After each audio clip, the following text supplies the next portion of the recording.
Have you ever wondered how that perfect box of spaghetti or fusilli ends up in your kitchen pantry? It's not just your nonna rolling dough in the back.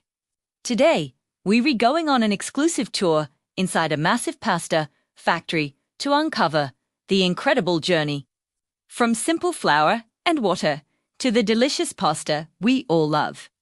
Get ready, because you'll never look at your pasta dinner the same way again. It all starts with two simple, high-quality ingredients: durum wheat semolina and water. That's it. Durum wheat is special. It's a very hard wheat that's high in protein and gluten, which gives pasta its signature firm texture and that perfect al dente bite.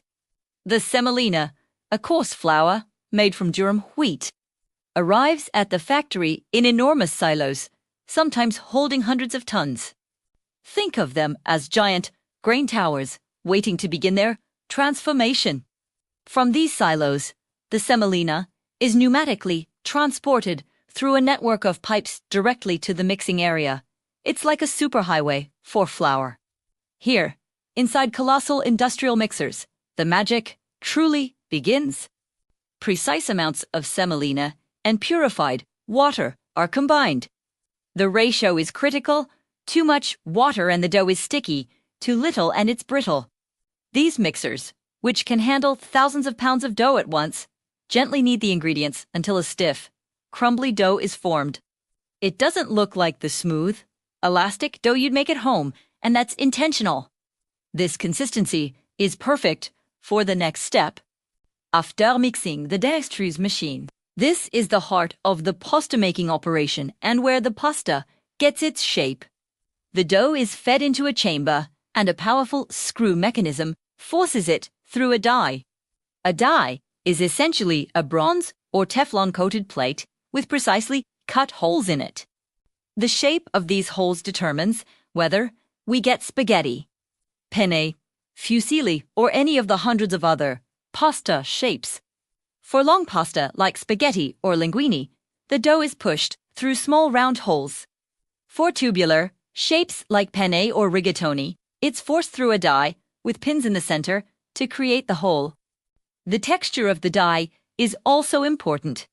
Traditional bronze dies create a rougher, more porous pasta surface, which is fantastic for soaking up sauce. It's incredible to watch as endless strands of spaghetti or a waterfall of macaroni pour out of the extruder. As the pasta emerges, a set of rotating blades cuts it to the perfect length. For short pasta like penne or farfalle, the blades move very quickly. For long pasta like spaghetti, it's cut much less frequently, allowing the strands to grow long before they are hung on drying rods. It's a continuous, mesmerizing process, all automated and synchronized to perfection. Imagine a rain shower of rotini falling onto a conveyor belt. It's a carb lover's dream. Now, the freshly extruded pasta is soft, pliable, and contains about 30% moisture. If you were to cook it now, it would be fresh pasta.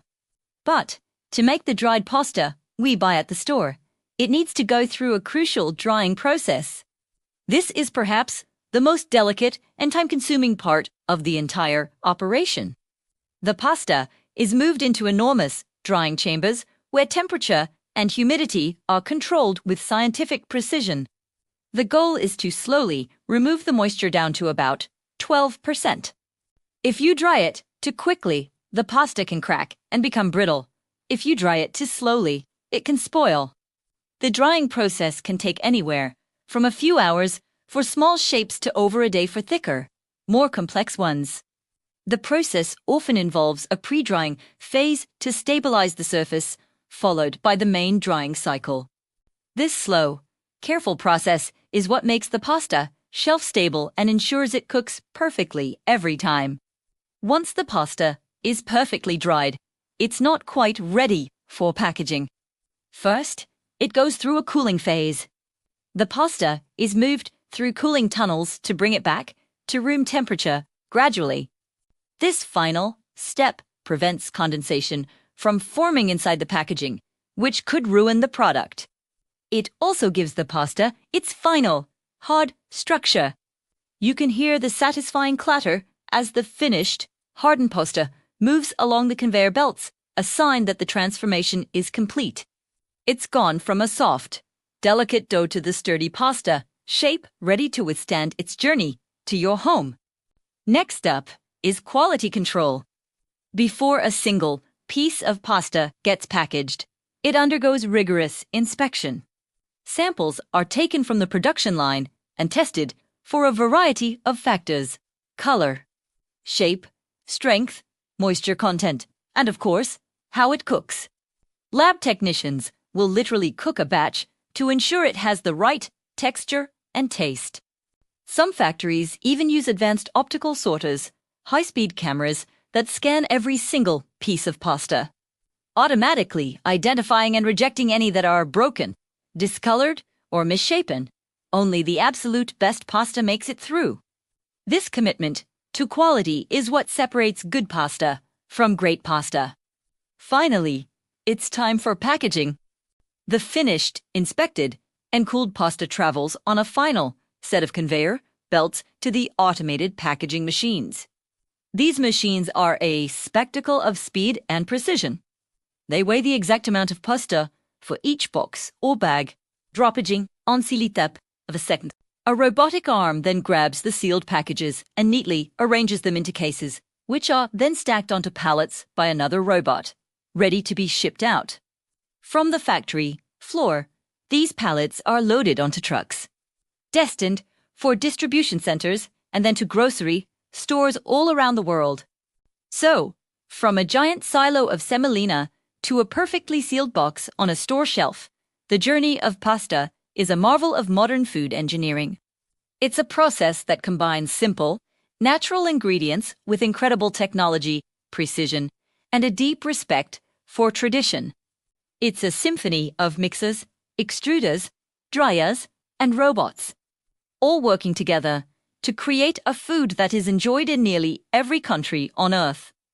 The next time you sit down to a bowl of your favorite pasta, you'll know the incredible story behind it.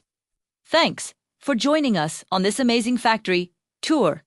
If you found this as fascinating as I did, make sure to hit that like button and subscribe for more deep dives into how things are made. What should we explore next? Let me know in the comments below.